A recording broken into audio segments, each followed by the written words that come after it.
don't be afraid to ask for what you want. And, I did that, and I was terrified to do it. But the more I got used to asking for what I wanted and removed the Asian shame that we're all raised with, as soon as I practiced doing that and got better at doing that, I was able to steer my path where I wanted it to go. And whether it was successful or not, that's a different story, but at least I was going toward the direction I wanted to go in. I'm excited because you said you've been cooking up some knowledge. So is there something that you feel that could change someone's life if they take everything you're about to share and really use it? Yeah, and what I can share is... Hey, it's your friend, John Wang, and welcome to the show, Big Asian Energy. If you're a new listener, I just want to say, personally, I welcome you, and I'm so glad you're here. And since you're listening to this, it already tells me that you're the kind of person who doesn't just want a seat at the table. You want to know how to build your own table. And this is where you belong. So if somebody shared this with you, that means that they see the builder in you. So again, welcome to the Big Asian Energy family. As always, when we rise together. So I would love to take a moment and ask you to think about this. When was the last time you were told, directly or indirectly, that there might not be space for you? Whatever industry you're in, whatever field you're in, whatever room you're in, there's something that they just didn't have you in mind. Well, my guest today is basically told that as an Asian American early on. He was told that he had a limited future in stage. So he basically, at 23 years old, built his own. His name is Don Michael Mendoza. And most of the people who know him call him Don Mike. He is the founder of DMH Mendoza Productions and the co-founder and executive producers of Latido, a production company he started from scratch in 2012 that now operates in cities across the country, produces concerts, cabarets, theatrical shows nationwide. But Don Mike also was a producer of Here Lies Love on Broadway, the first Broadway musical to tell a Filipino story with an all-Filipino cast. And when I say that some of the most legendary artists alive, I truly mean it, because this man put Filipino culture on one of the biggest stages in the world. He's also an international talent manager, a board member for multiple productions, the host of the podcast, Producing While Asian, because he understood early on that if we were not telling our own stories, maybe no one is going to tell them for us. And here's what I love about Don Mike's journey. He once said that he used to be the only in every room. And I don't know about you, but I definitely felt that before, where there's some rooms where I look around and I'm like, hey, why am I the only Asian person here? And that's exactly what you and I are getting into today. So let's take a moment. Don Mike, thank you so much for coming to Big Asian Energy and for bringing all your wisdom with us. Thanks, John. Thank you so much for having me. I'm so excited to be here. And it's been a moment since I've had a podcast interview. So you're getting a lot of new hot knowledge that no one has asked me about yet. So it's going to be a really good conversation.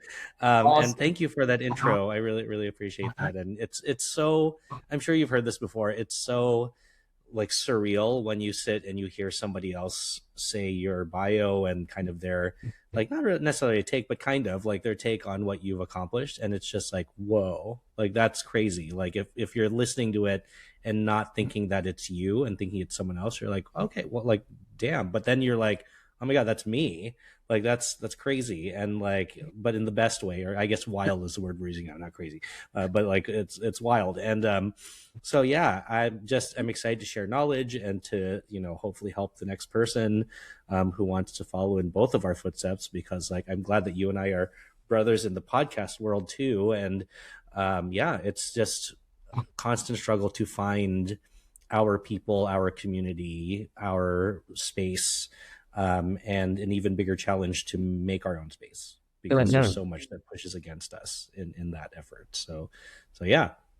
What are we going to talk about today? Well, I'm excited because you said you've been cooking up some knowledge during the time that since you've been on the last podcast. So why don't we jump right in there? Before we dive into anything else, tell the person listening right now, is there something that you feel that could change someone's life if they take everything you're about to share and really use it? Yeah, this what I can share is, it's going to sound really simple, but it's something that I know can change people's lives because it's changed mine. And it's so simple. It's the phrase, if you don't be afraid to ask for what you want.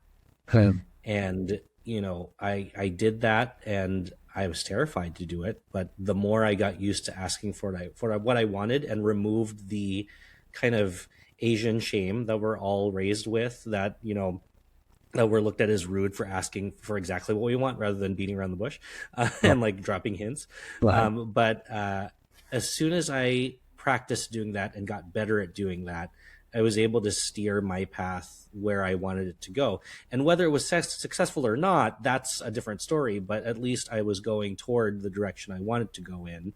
And kind of it helped almost like heal that shame that we all are accustomed to, because it kind of gave me autonomy, it gave me control.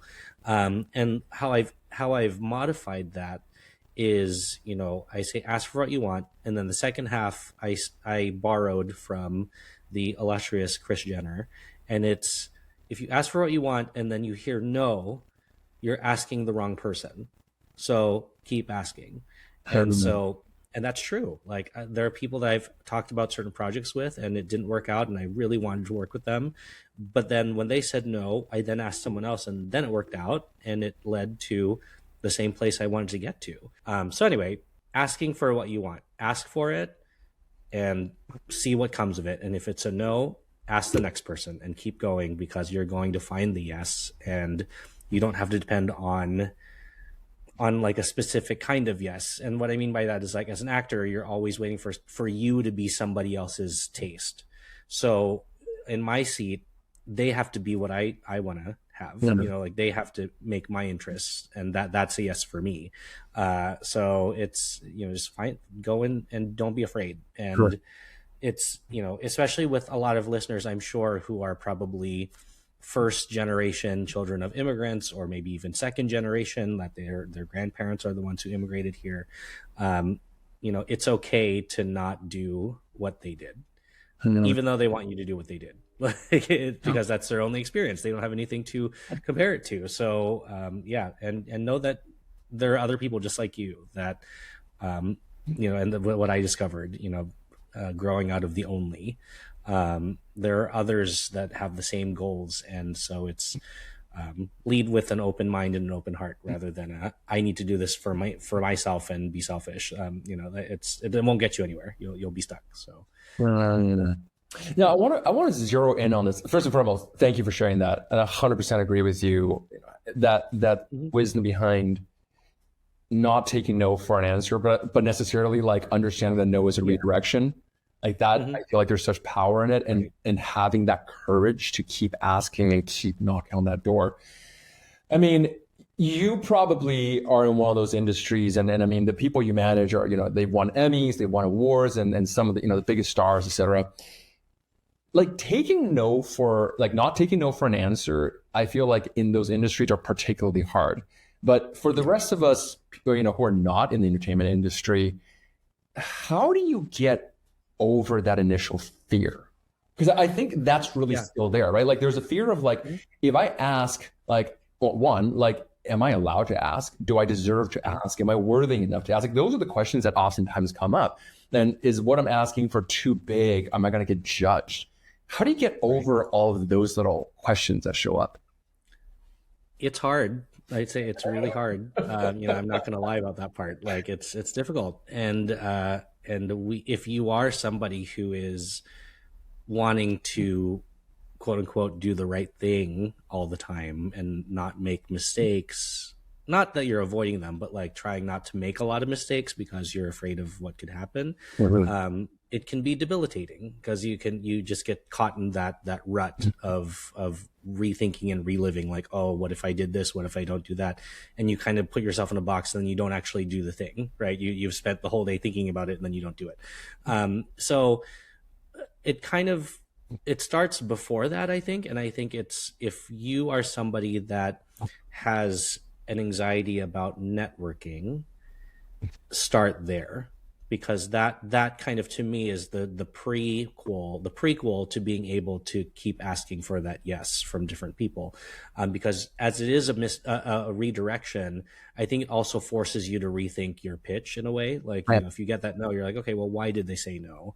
and then you kind of refine it, and then you go back out and ask the next person. Right. But in networking, a lot of people get scared of that word, networking. It sounds so official, it sounds so scary, it sounds so like dry and like judgy and LinkedIn in your face. But like, like networking in your face is like pretty much like, you know, and we'll get into a whole thing about LinkedIn. But with networking, I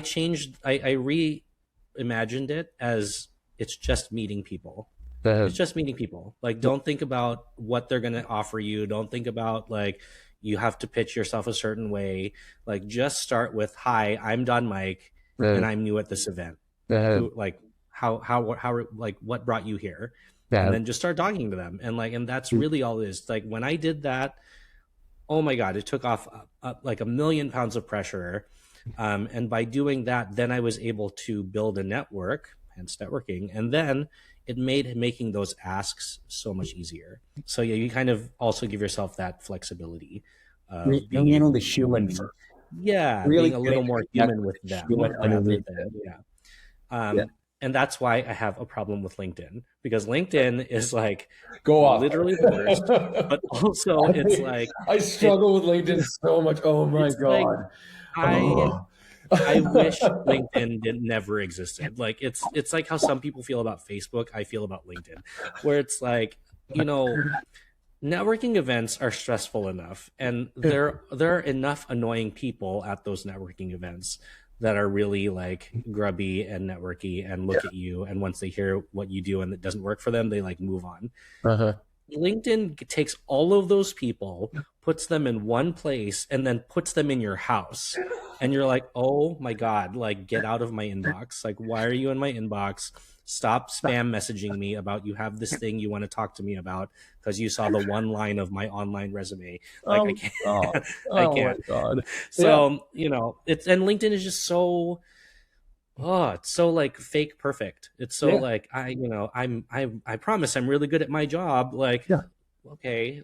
It's a stage. Like, funny enough, like, you're coming from stage, but that's where it is. Like, we collectively decided on a shared delusion where we're all going to pretend, even though we all know that like this is not who we are, that this is how we communicate, this is the level of enthusiasm that we have, etc. And dude, it drives me wild. I remember I was at I would rather LinkedIn just be a resume and no other feature. Yeah. So that way you can just see people's stuff and like then contact them and get to know them. Like at this point, I would rather look at your Facebook profile because I learn more about you in that setting than I do in your LinkedIn profile. Yeah. Because with your LinkedIn profile, I only get your best behavior. So I feel like LinkedIn is the communication on the dating app, but Facebook is the like 8th date. Like, you like know who they are, what they look like, and what they believe in, you know.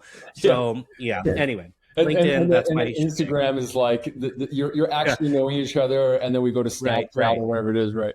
Exactly. Yeah, Snapchat is the shady ones. That's like, I'll talk to you, but you can't see it later. Anyway, so I want to hear, because we could jam about how much we hate LinkedIn for the next 3 hours, all day. And it's a hot take. It's a hot take. There are so many people that like get very offended when I say I hate LinkedIn. Really? And they're like, they're like really mad about it. Really? And I'm like, get out of here. Like, get out of here. Get out of here. Like, I can't. Anyway, so next question before everyone cancels us for hating LinkedIn. It's fine. They could come and send all the hate mail. If you want to send us hate mail, please do so on LinkedIn. I will check it in about 3 weeks. And I will probably not actually get back to you because it will probably be AI generated. Hey, I just wanted to let you know that Big Asian Energy is officially out, and you can go and pick it up anywhere you buy books, Amazon, Barnes & Nobles, etc. If you've ever felt like there's something stopping you from reaching your full potential, if you've ever felt like you want to have that unstoppable charisma and confidence in the work that you do, as well as just the way you show up in life, this might be the book for you. It is a book that is jam-packed with research studies, advice, case studies, stories, and of course, so many different techniques and takeaways, including communication, as well as mindset, as well as confidence, and all the other topics out there. It just won one of the best books of 2025 on Amazon. So if you haven't checked it out yet, go take a look. And finally, if you have a few seconds, can I also ask you to leave a quick review for Big Asian Energy? It not only means the world to us to hear from you, but more importantly, it does absolutely help us in reaching more audiences. I hope you're having an amazing day, and thanks again. So I want to talk about building things, because that's when I was going through and reading and doing research, the thing that really struck out to me is that Don Mike is a builder, right? Like, you started, Latido when you were 22 years old, when most people are still just trying to figure out, like, what do they want to do with the rest of their life? Where did that confidence to just start building things come from? Especially, and I'll add this, especially when you later on look at building things like Here Lies Love, right? Like, that was the first Broadway show with an all-Filipino cast. Like, that's wild. Yeah, it was wild, and like an experience I'll never forget. And like, I'm so grateful for it, all the good, bad, and the ugly of that experience. And yeah, it's like I guess the instinct of wanting to build something, I think, goes beyond just the obvious like career stuff. So I come from a family of people that like to build things, and so my and I'll speak about it on my like mom's side of the family because it's the more relatable one. So my maternal grandfather, my mom's dad, he was, I'm not going to use the word genius because I don't know, but like, he was very smart, and he was in the Philippines in the like the 20s until 1999 when he passed away, and he was a telecommunications person. Like, he was very smart, and he was very technologically astute, and he got involved in broadcast and radio telecommunication, and so he became part of the movement that created the telecommunications industry and broadcasting in the Philippines. And so his whole life was about just focusing on building this industry in a country that it didn't exist in, because when he started doing that work, the Philippines had just said goodbye to their last colonizer, the Americans. And like, they weren't even really gone. But they decided to let the Philippines alone. And so that was his entire career and everyday life, building and connecting and networking, and because of that, he built a very successful radio corporation and a television station, and he created the in Tagalog, it's the name is the Kapisanan ng mga Broadcaster sa Pilipinas, and what that means is it's like the fellowship of, or gathering of, broadcasters of the Philippines. So kind of like NAB here in America.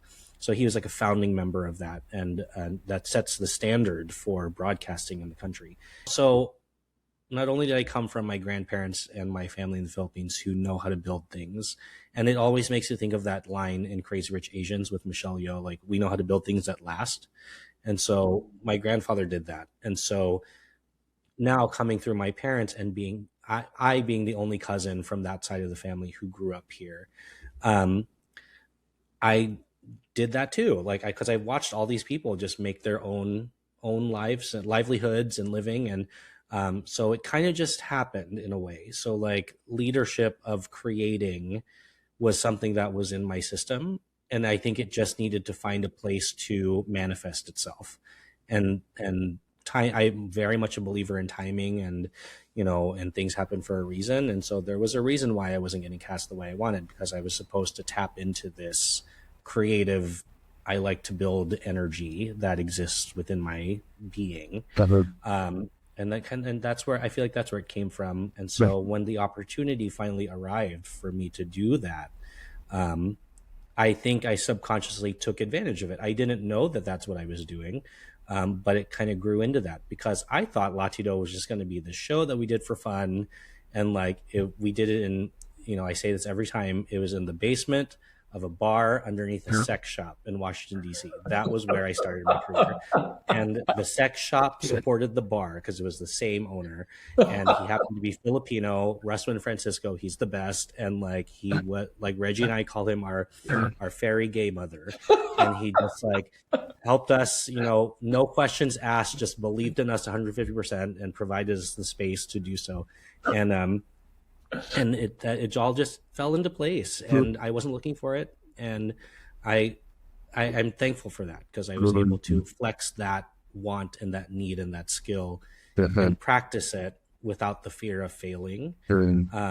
And we did fail. We failed a lot, but it was just something that I thought was just going to be a passing fad. And it blew up into this thing because we tapped into a need that market wanted and didn't exist. And then I got a reputation for organizing things, and that's how I got pulled into producing. And then producing, of course, is more building. So it's all about relationships. So, but yeah, so that's the long version to answer your question. I come from entrepreneurship, and I think I finally manifested it. So yeah, that's where all of that comes from, and I'm proud that that's where it came from, because it's this legacy that I didn't know I was carrying till I realized it, in the last 5 to 10 years. So it's like you don't realize. Yeah. So to paraphrase, there's a sense that I think there is a culture of builders in Asian Americans. I feel right? Because if you take a look at it, a lot of people are surprised at how many entrepreneurs really come from our community. And, some of that entrepreneurship didn't look originally like entrepreneurship, like starting businesses, restaurants, laundromats or whatever it is, right? Like those early days, those were the early entrepreneurs, because you couldn't find a job that would accept us. We built things because we had to. And this is what I think is so interesting, because you later on started, producing While Asian as a podcast, and you rallied people to come to you in that way.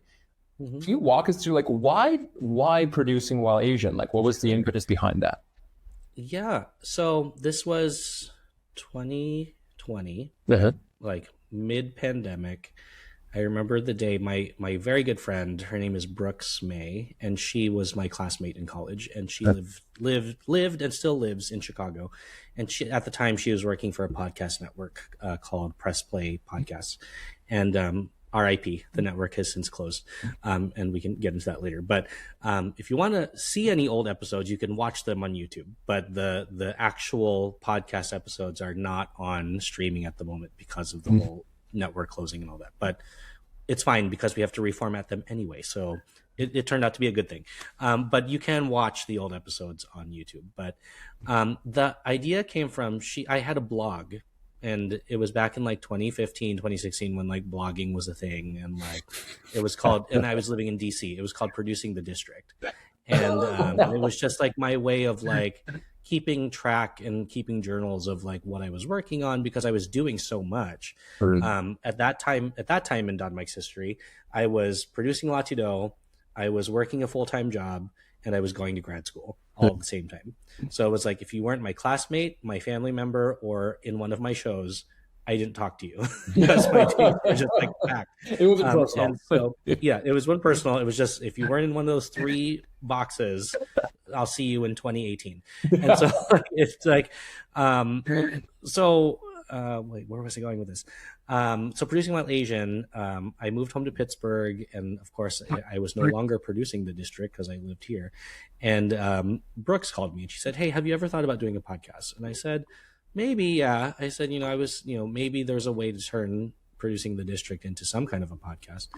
And she said, "Well, I do this job now, and my job is to find new podcast hosts. Do you want to do that?" And we know each other because she and I studied broadcast journalism together. So all the skills were already there. It's just, where would it manifest? And so I thought about it. I even did an Instagram poll with my friends. I was if I was to start a podcast, being an Asian, talking about producing, what would it be called?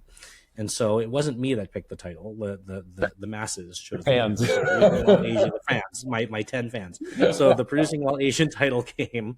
And in 2020, it like coincided with the time that all of the like Asian hate stuff was happening, and like all of the terrible stuff that was going on with our elders. And um, I also was hearing, like, I guess I had been hearing this before the pandemic, but it kind of, when you get upset about something, all the trauma kind of combines like a Power Rangers Megazord, and then it's just like one big ball of anger. And so it brought me to this place where I was like, oh my God, leave our elders alone. But also, why are like non-Asian producers so annoying about like, I can't find them. Like, I can't find Asian people. I can't find an Asian to this, do that. And I think what kind of really threw that at me is, I don't remember the specific thing, but there was something that had to do with AAPI people, and a decision being made by a non-AAPI person that then made this thing that they decided on racist because nobody said no, or there was not the right person. And so I was like, you know what, Producing While Asian is going to be about me saying, okay, I don't need to do this work because it should be on you, but I'm going to do it because like I feel like I have a duty to do it. So I'm going to find these people. I'm going to put them on this podcast. And if you need to find, quote unquote, whoever it is, a producer, a director, a makeup artist, an actor, well, here they are. So you don't have the excuse anymore of, oh, I couldn't find anyone. They're here. Like they're right. I'm putting them in front of you. So hire them. And each episode ends with, how do people hire you? Like, where do they find you? Like, what's your information? So that's where it started, was that kind of inspiration and frustration, frankly, about like, I'm tired of us being the like, I can't see them, I don't know where they are minority, even though we're right in front of you all day, every day. And the misconstruing of like picking one of us for another, right? Where it's like, oh, we're gonna do this show, we need a cast of, and not that, obviously it should be the person who best plays the part, yes, but like there are just some things like Here Lies Love where it just makes more sense that everybody's Filipino in the cast, at least for now, because like the story is still going, the story is still real, that story is still happening. Like Here Lies Love is a snapshot of a longer story that's still active. And so yes, they should all be Filipino, but like I want to hear a little bit more about this point that like it's still an ongoing story. Sorry to interrupt. But, like, that was something that was on my mind. You started Producing While Asian at the time. I think there was that. Is there like, what's the conversation you feel like you're still trying to have that the mainstream industry may still not have picked up yet? Yeah, I think it's a bigger conversation about authenticity and research. Like it really boils down to that. It's like, you can't, I'm not gonna say you can't, but like you can tell a story, but if you don't have that culture or that community's voice in the room, then it's just your opinion. It's not based on anything real. I think that's why, even though Here Lies Love was written by David Byrne and Fatboy Slim, who are markedly white guys, like they did their research and they made the effort, and also Alex Timbers, who our director was for Broadway, they made the effort to pull in consultants who could tell them, that's wrong, change that, that's not correct, please be sensitive about this topic.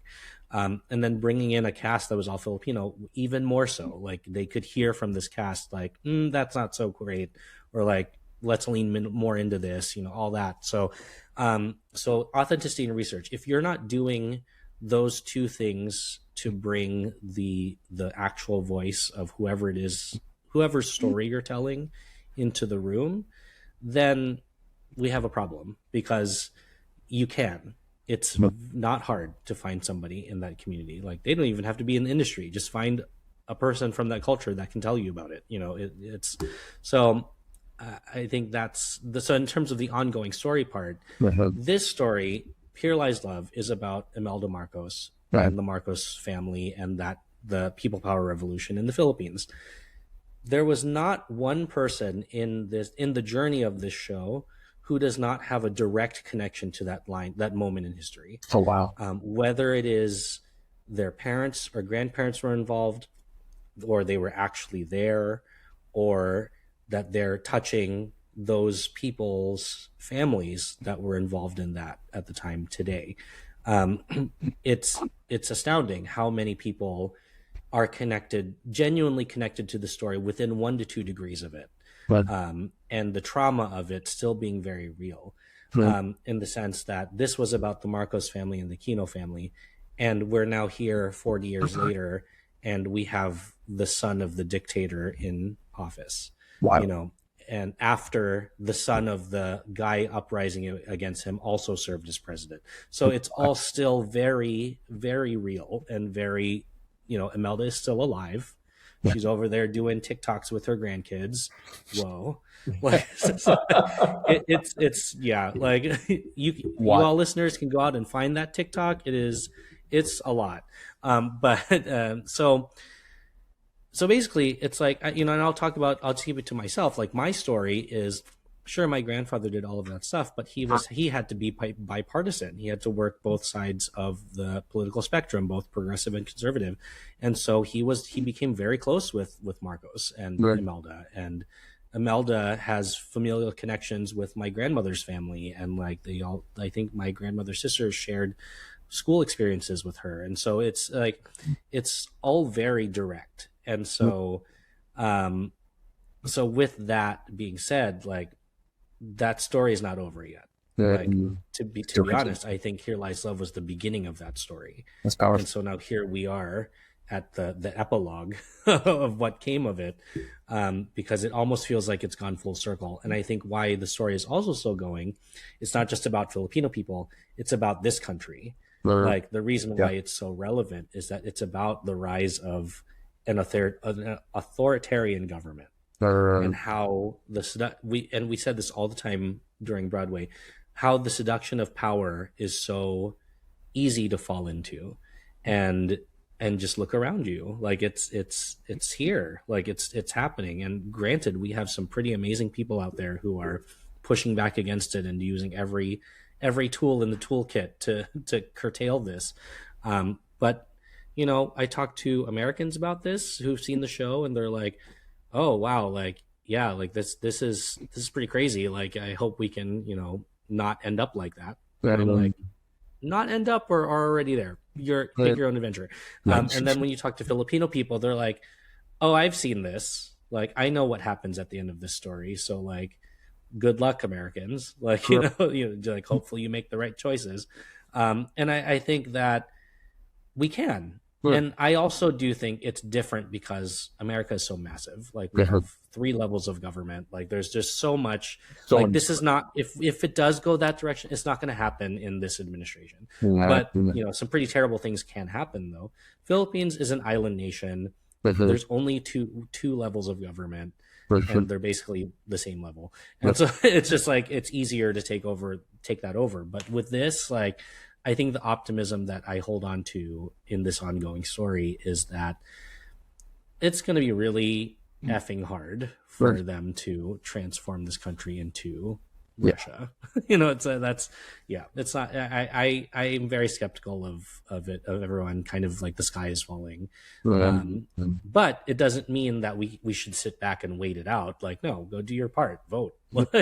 But you know, watch shows like Here Lies Love, see what happens when things like that take over, and then hopefully it inspires you to have conversations. But anyway, that story authentically can be told by people in that culture, because everybody has their personal story that links up to that event. And also because we're in a more, you know, I hate to bring up the word woke because it's so hot button, but it's true. Like, we're in a more, you know, aware society nowadays, that we can't just say, oh, you're Asian, just play that Asian. Like, oh, you're black, play that black person. Or like, you know, you're African American, you can play African. Like, you know, like all these things, you know, to expand it out beyond just Asian people. And even like with Caucasian people, like, we understand the nuances and distinctions. Yeah, you can't play any white person play an Eastern European person. Like, it's a very specific kind of person. Absolutely. So yeah, we're not in the 90s anymore where some of that stuff slipped by. Like, it's now, and you know, people want to see people from that culture. They want to know because the world is smaller in a way. Like it's more global now. You can get somebody from said culture to come here.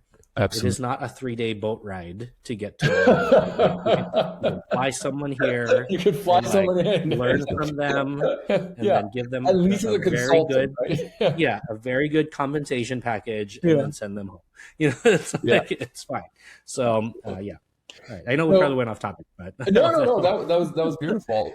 So as we bring this topic to a close, for the person who's listening, who is, we started this conversation around the topic of building and being a builder. Mm-hmm. For the person who's listening, who feels like they're building something and still feels like no one's really paying attention yet, whatever that looks like, whatever industry, what do you want them to hear from you? Right off the top of my head is what you're doing is not in vain. Whatever you're building, whether it's in the entertainment industry like me or in tech or whatever, there's an audience for everything. Your people are out there. So if you're amongst a lot of people that aren't listening to you or, don't care about what you have to say, we now have amazing tools in the internet that can get your message and what you're doing out there. Start vlogging about it. Start TikToking about it. I know somebody who, he wasn't looking for any particular audience. He just was going through a health journey and posted every day and got a bunch of followers because people were like, oh, like, I want to watch this. That's me. So there is a way for you to find your supporters and your community for what you're building. It's out there. You just have to find the way that makes the most sense to take advantage of the technology at your fingertips. That is in most cases free. You don't have to pay a PR consultant to do this for you. You don't have to hire a manager or somebody. Like, you can do it on your own. It's going to be hard. Like, I'm not going to lie to you. Like, it's going to be really hard. It's going to be, you have to want it and really strive for it and know that, it's going to be a while till you get to the glory road of like, oh, cool, I can look back and rest a little bit. It took me 10 years to get to that point. Like, we got to the 10th year of Latido, and I was like, okay, like we did something, and that was when I hit producing off Broadway, and then that's when my opportunity to Here Lies Love happened, all at the 10-11 year mark of producing Latido. And so yeah, it takes a while, no matter what industry, but just keep putting it out there, because you're going to attract, what's that phrase, like attracts like. As long as you keep putting it out there, what makes sense for it's going to come your way, and it'll happen. And I sound like a dating coach, but it's going to happen when you least expect it, right? Like, it's going to happen when you're not looking for it. And it's true. Like, I wasn't looking for off Broadway. That just happened, like, I was doing the work. Yes. But like, it was a writer that I had in a reading a long time ago who had this new play, and we did a reading, we did other things with it. And then like an opportunity came up where a theater was available for an off Broadway run. And we were like, all right, let's do it. And then we did it. And so done, added it. Beautiful. And it was on the closing night of that off Broadway show called Hazing You, that I got the phone call from Clint Ramos, who was one of the 2 Filipino lead producers of Here Lies Love. And we had a conversation. I was standing on 45th Street and 45th and 9th outside of the closing party venue. I think it's called Brazen Tavern in West Village, and in Hell's Kitchen. And we had a conversation, and I told him my story, and he was like, you sound great. I think you'd be a helpful part of this team. So you want to do this? And I was like, yeah. And so I came to the party. Let's make it work. And Zach, the writer of Hazing You, was like, so how was your phone call? And I was like, I think I work on Broadway now. I think that happened. I think Broadway literally called my phone, and that's what happened. And he was like, yeah. So yeah, it'll happen when it happens, and all in its own time. But I think the biggest part, and I say this to my management clients, you have to keep believing in what you have to offer. Because the moment you don't believe in yourself and you think what you're doing is stupid and you let self-doubt creep in, that's your downfall. Like it's over then. You're not, if you don't believe in it, other people aren't going to believe in it. So But yeah, your audience is out there, friends who are listening. You'll find them. And in the meantime, if you look like us, me and John, if you are API, you have community. I want to say, like, when I thought I didn't have anybody to reach out to, and then I met Reggie, and Reggie started introducing me to people. What I've learned, and now being on the opposite side of it, like, we want you to reach out. We want you to DM us on Instagram and, like, creepily find our email on LinkedIn and, like, do all this. We want you to reach out, and because it's the most exciting thing when somebody finds us and finds me and is like, I'm doing this. I think advice from you would be helpful. Like, do you want to have a virtual coffee, or do you want to meet up on whatever? And that kind of full circle back to what I said at the top of the podcast, which is ask for what you want. Ask for what you want, and people will respond because they're waiting. We're waiting. Like, we want to help because most of us didn't have what we're offering, which is that hand, the hand from the ladder to, like, hey, come on up. Because we were the ones at the wall, underneath the glass. We were like, hey, like, trying to get up there. And so, but it's all because we're a community-based culture. No matter what part of the diaspora you're from, we come from a community. Like, we all rise together, like what you said earlier, and it's true. So don't let capitalism get you down. I love that. Just as a recap of some of the biggest takeaways that I've had from this episode is, if there's no seat at the table that's right for you, go build your own table. It might take time. Your own chair. Reach out. Yeah, build your own chair, build your own table.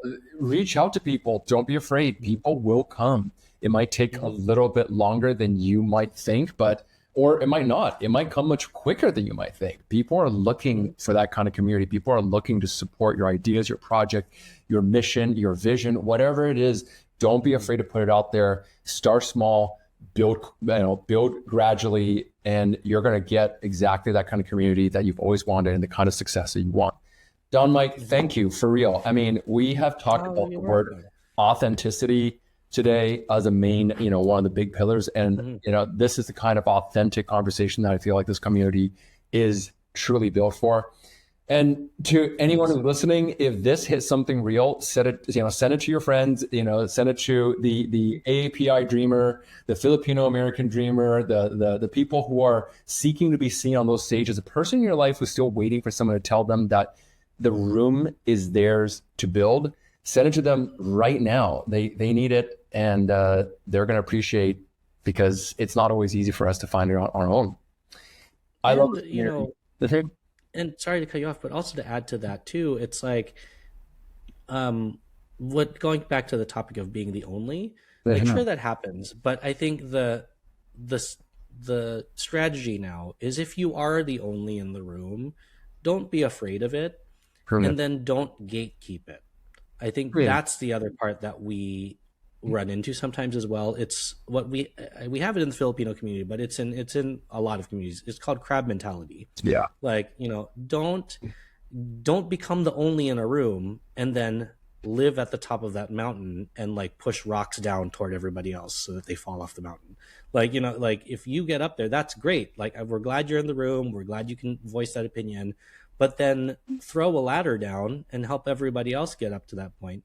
Don't make it like you're the one gatekeeper who can open the door for everyone, because, like, that's not helpful. So then you get the reputation for doing that. So it's just to add to your final thoughts too, it's like, if you're the only, it's okay, but then don't stay the only. Open the door. Right? Let everyone else in. Hold the door open. Send down the ladder. Hold the door open, or, like, leave the doorstop in the door. Like, you don't have to open the door, but, like, keep it cracked. Like, we'll make our way in. Invite everyone else in. Right. Oh my gosh. Oh, thank you so much. This is why I love this community, because it is true. Like, it is in these kind of connections. We talked about networking, talked about connections. Don't be afraid to reach out and support one another, even if it's on LinkedIn. Even if it's on LinkedIn, Even if it's on a LinkedIn. post is just as valuable as buying a ticket.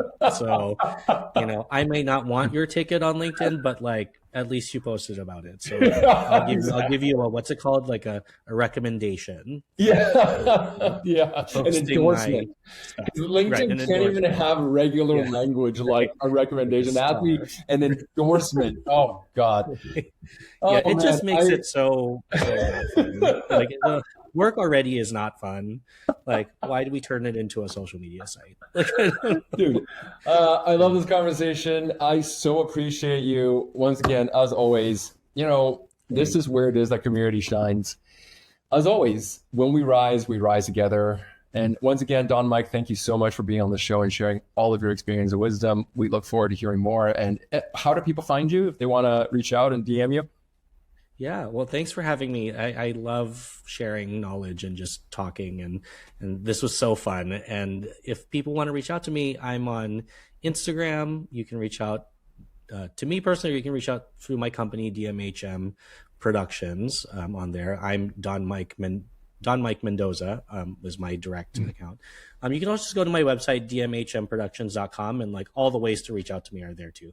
And if you're looking for a manager, I'm looking for talent. So, hopefully I can help you and reach out. Beautiful. Thank you so much. And once again, this is Big Asian Energy. Share it with people, share it with your community, and I'll see you on the next one.